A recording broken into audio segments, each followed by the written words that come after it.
Olá, tudo bem? Começa agora mais um programa Cidadania na TV Senado. Eu sou o Sérgio e hoje falaremos sobre a proposta aprovada pelo Senado Federal, oriunda da medida provisória 1077 de 2021, que cria o Programa Internet Brasil, que vai dar internet móvel a alunos carentes da rede pública de ensino.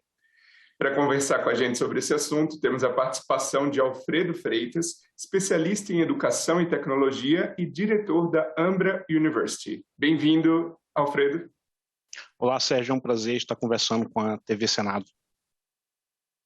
Legal. Alfredo, para a gente começar então, conta para quem está nos assistindo de que forma será oferecido na prática esse acesso à internet móvel para esses alunos carentes da rede pública.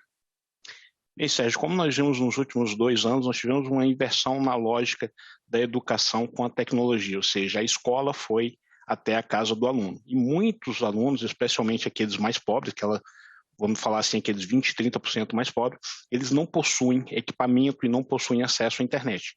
Essa proposta agora visa levar esse acesso para que essas pessoas consigam ter o acesso à internet, esse acesso com a ajuda do Estado, custeando o acesso para as pessoas mais pobres, e assim eles vão conseguir não só estudar via internet, mas manter-se mais conectados no mundo digital e certamente melhorar para toda a sociedade para o futuro.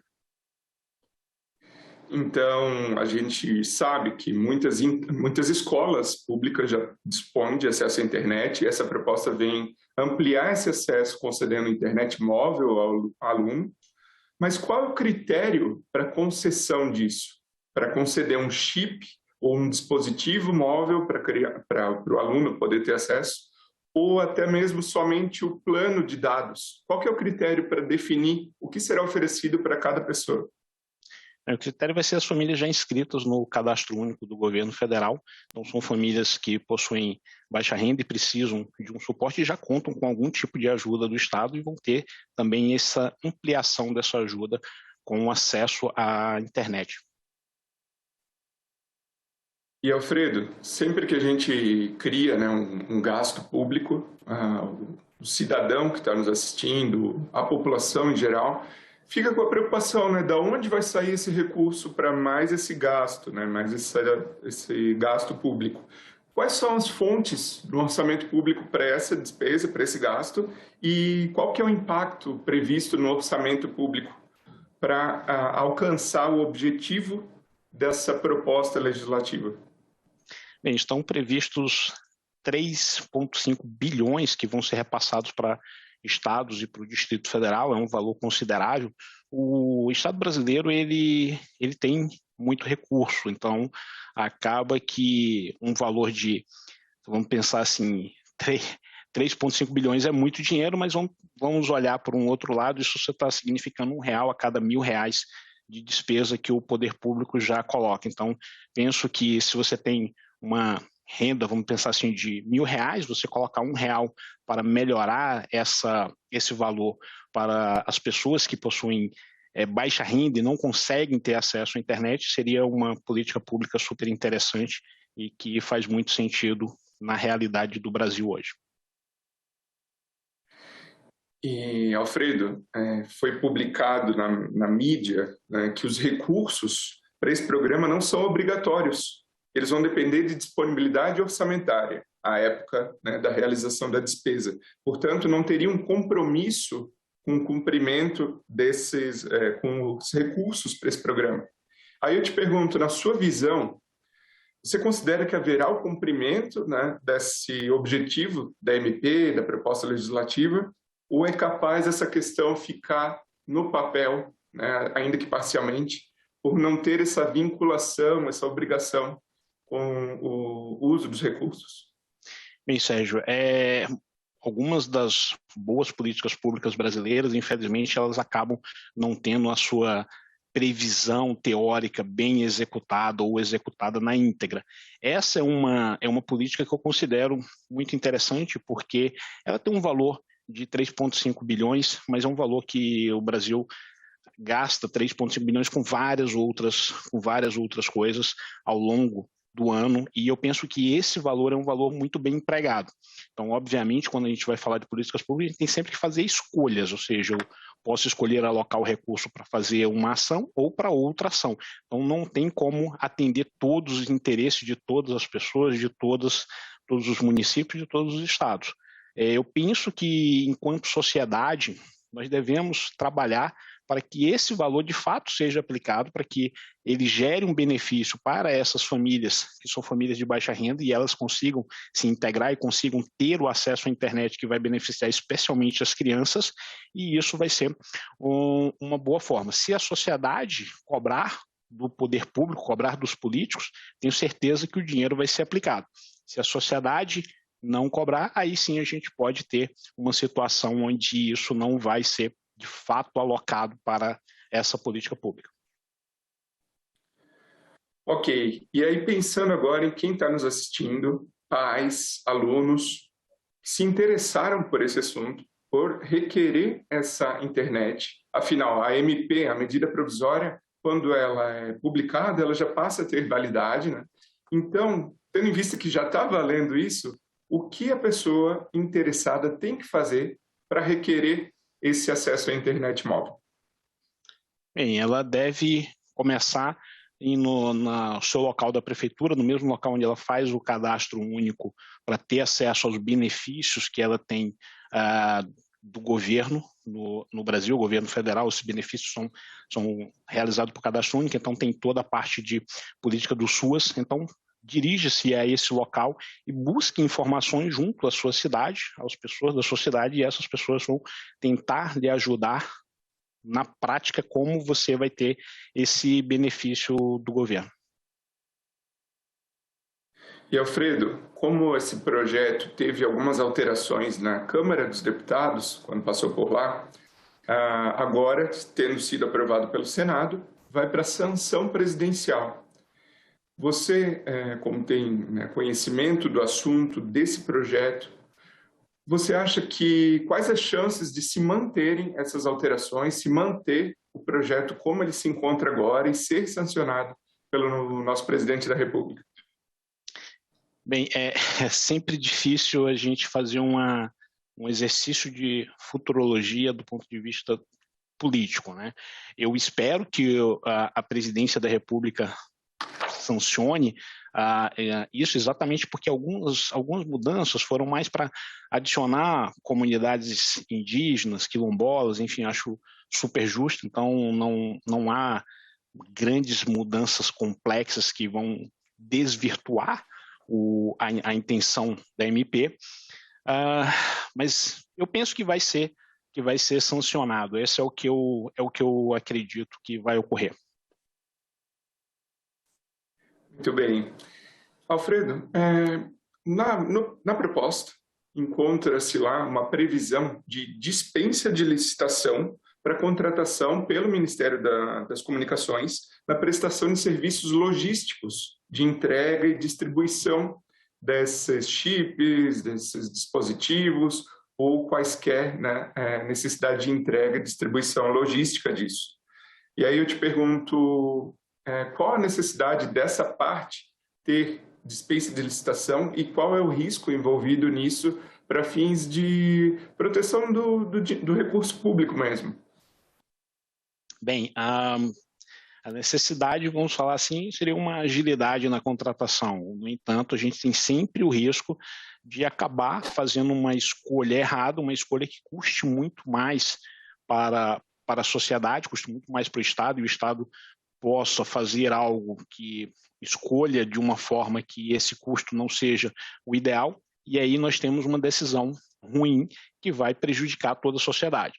Se a escolha for feita de forma a reduzir os custos e entregar um serviço de maior qualidade, enfim, entregar verdadeiramente esses chips para as pessoas que verdadeiramente precisam, de forma ágil, rápida, e um serviço bem prestado, penso eu que a decisão tenha valido a pena. E, na sua visão, qual que é a expectativa do governo em termos de alcance, de inclusão digital dessas pessoas, desses alunos carentes ainda não dispõem de acesso à internet. Expectativa não só de alcance em termos numéricos, digamos assim, mas expectativa de benefícios para a educação, né, desde a educação básica do nosso país e que contribua também para o futuro do país, né, fortalecendo a educação. Bem, Sérgio, isso é muito importante. Então, por exemplo, quando a gente olha, por exemplo, as escolas públicas, metade das crianças que estão ali na metade mais pobre do Brasil, elas não possuem acesso à internet. Então, nós temos um grande número de pessoas que não têm acesso à internet em casa, não têm equipamentos, e esse acesso à internet as coloca numa situação em desvantagem versus aquelas pessoas que estão nos 20% de mais renda, que esses aí, eles praticamente o acesso à internet está universalizado para eles.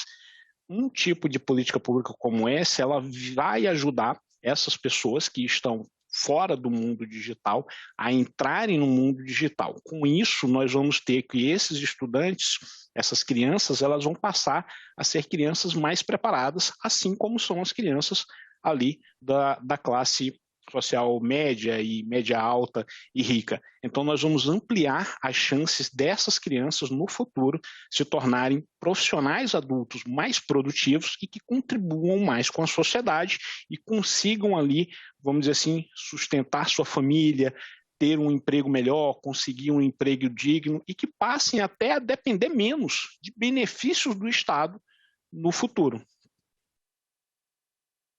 O que também, consequentemente, torna o país mais competitivo, né? Tendo uma base, né? Um fundamento mais qualificado em termos de educação. E essa MP, esse projeto de lei agora, né? Essa proposta legislativa, ela prevê algum ritmo para a implementação dessa oferta da internet? Como que vai ser escalonado isso? Conta para a gente. Bem, eles esperam que o recurso possa ser usado até o final de 2023 e, com isso, a gente tem ali um ritmo que penso eu ser interessante de usar nesses próximos 18 meses. Eu acho que é um prazo razoável que tem margem para todo mundo conseguir fazer um bom uso, todos os estados, Distrito Federal, conseguir se preparar e, de fato, usar esse recurso em benefício da comunidade mais carente e, como você bem colocou, possibilitando que um Brasil no futuro seja um Brasil muito melhor e muito mais preparado humanamente do que o que é o Brasil de hoje. E estudando sobre esse assunto, para o nosso bate-papo, eu me peguei aqui com uma reflexão, que é a seguinte: o objetivo dessa proposta é fornecer internet móvel para as crianças e adolescentes, enfim, alunos, né, da rede pública de ensino. Porém, a gente sabe que, dadas as limitações orçamentárias, limitações de alcance até de áreas mais remotas, a gente tem escolas públicas que ainda não têm, né, não tem acesso à internet em áreas mais remotas. Na sua visão, não deveríamos, primeiramente, alcançar 100% ou o máximo possível, digamos, de fornecimento de internet de alta velocidade, de qualidade, nas escolas, para aí sim pensar em um projeto de lei para oferecer internet móvel para os alunos em casa? Bem, Sérgio, é uma ótima pergunta, mas vamos pensar o seguinte: quando a gente começa a oferecer serviço de internet móvel rápida para as escolas, é muito rápido conseguir esse serviço, especialmente nas escolas dos grandes centros. Quando nós vamos entrando para o interior do Brasil, vai ficando cada vez mais difícil. Quando nós pensamos na zona rural do interior do Brasil, fica ainda mais difícil. Então, por exemplo, a minha mãe é professora na zona rural de uma cidade chamada Sucupira do Riachão, no interior do Maranhão. Ela é professora numa comunidade chamada Riachim. Tem uma única escola, poucos alunos, e ela é uma das poucas professoras dessa escola. Hoje, lá não há internet nesta comunidade na escola. Então, poucos estudantes dessa escola possuem acesso à internet. Eu penso que esse é um problema que deve sim ser resolvido e deve ser encarado. Ou seja, nós devemos buscar a universalização do acesso nas escolas e O que eu acho é que não precisamos chegar na totalidade do acesso da escola para começarmos a incluir também o acesso para os estudantes. Eu acho que nós podemos começar o trabalho dos estudantes, mas não devemos nos esquecer de que a escola precisa e deve também ter um bom acesso. Então, escolas do interior, da zona rural do Brasil, todas elas nós devemos fazer um investimento para que essas escolas consigam ter um acesso à internet adequado e estar inserido na rede mundial de computadores. Alfredo, a gente passou por recentes períodos de lockdown em razão da pandemia do coronavírus e esses períodos certamente, né, forçaram a questão do ensino à distância, ensino online, né, aulas online, para inclusive comunidades mais carentes, né, escolas da rede pública. Em que medida você avalia que essa rapidez, né, na migração de aulas para o meio online, ela acelerou já o processo de inclusão digital de alguns alunos, até carentes, né? Tendo em vista que, às vezes, para se adequar a essas aulas online, ele, com algum recurso, algum auxílio até do governo, ele teve que recorrer já a um chip de telefonia móvel ou, né, contratar um plano móvel para poder continuar tendo aulas, né?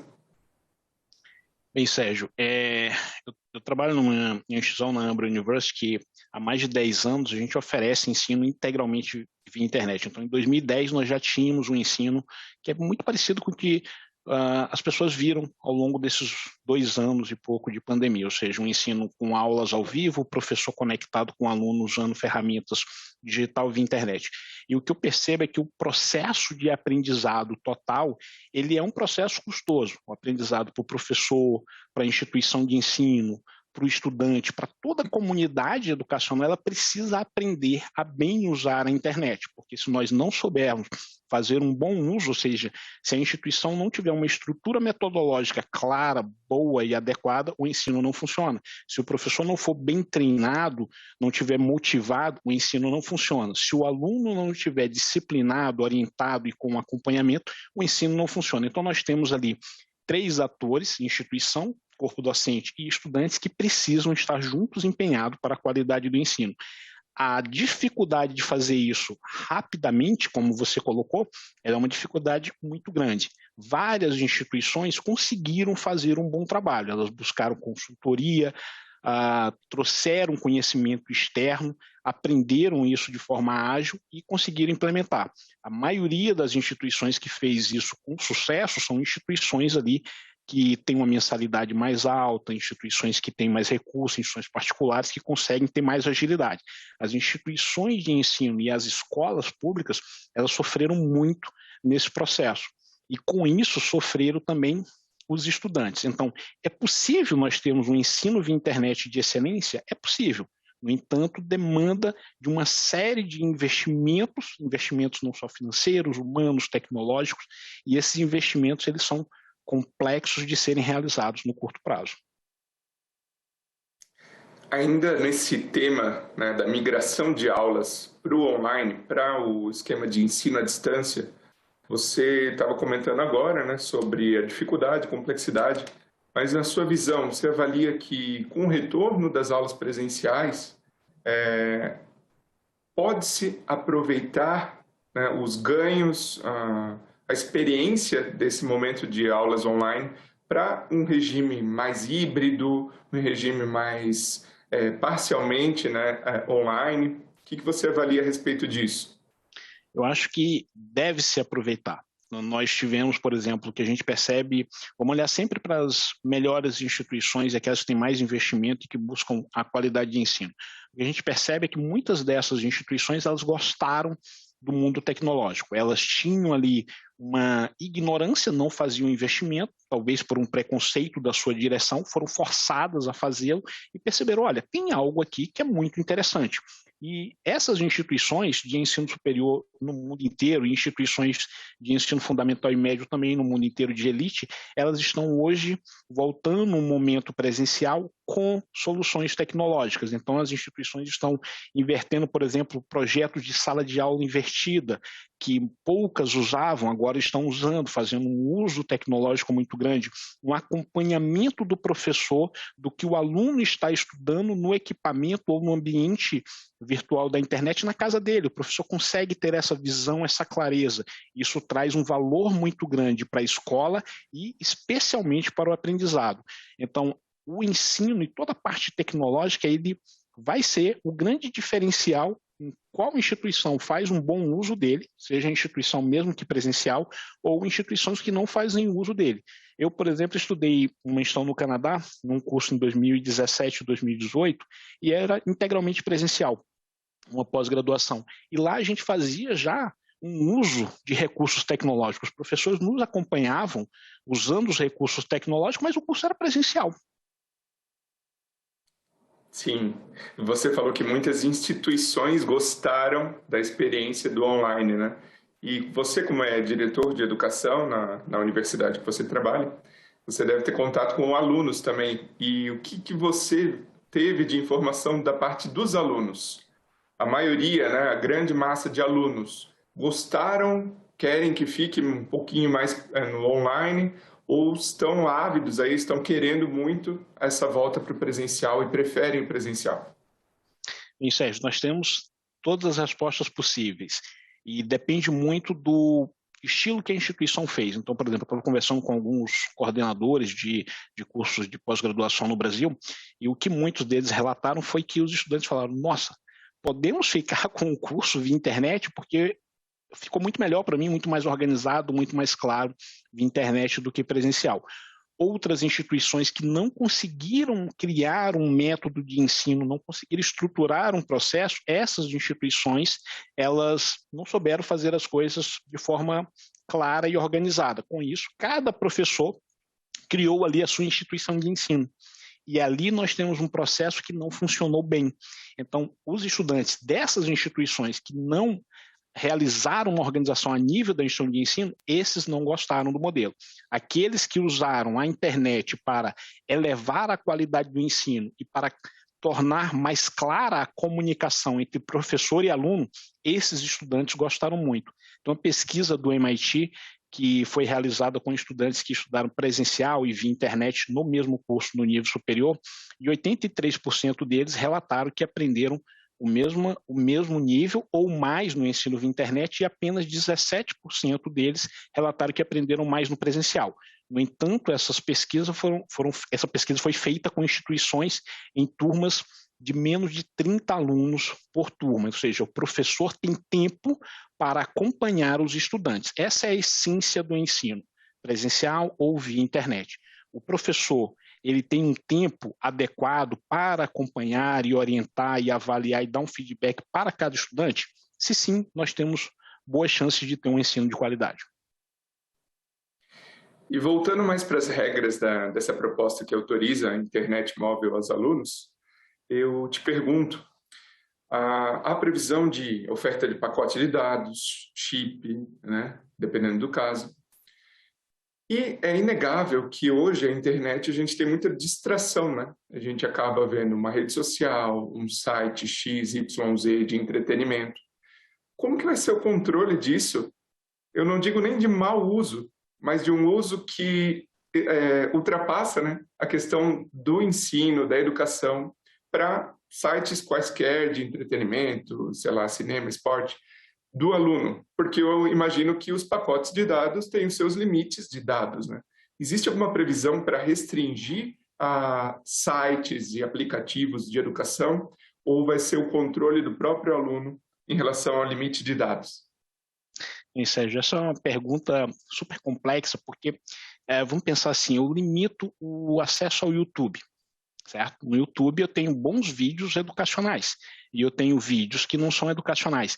Então essa limitação, a gente investindo energia para fazer a limitação, nós vamos gastar muito tempo, muito controle e como isso vai ser feito e acaba que a efetividade é muito pequena. Eu entendo que é desafiador e eu acho que nesse caso o ideal é a gente ter algum processo de orientação para os pais, para que os pais, de fato, organizem e, junto com as soluções tecnológicas que a gente já tem no sistema operacional de aparelhos, de celulares, computadores, colocar lá uma marcação para que a criança assista ou o adolescente assista e tenha acesso a conteúdos adequados à sua idade. Então, eu acho que a solução para isso ela está mais no sistema operacional do celular, no sistema operacional do tablet e do próprio computador, do que na regra pública para determinar o que a pessoa pode ou não pode acessar. Que acaba também com dividir a responsabilidade, né, com a sociedade, com aquela família que já está inscrita no cadastro, né, no CAD único, então já tem que ter uma responsabilidade sobre recursos e auxílios que já recebe, e aí passa a ter uma corresponsabilidade também no uso do dado oferecido, do dado móvel de internet, né? Muito obrigado pela participação, Alfredo, no nosso Cidadania de hoje, e o meu muito obrigado a você que nos prestigia com a sua audiência. Esse programa já está disponível no nosso canal no YouTube. Aproveite e se inscreve lá e também no site do Senado Federal. Se você tiver algum comentário, alguma sugestão, dúvida, pode mandar para a ouvidoria do Senado Federal e a gente se vê na próxima. Um grande abraço.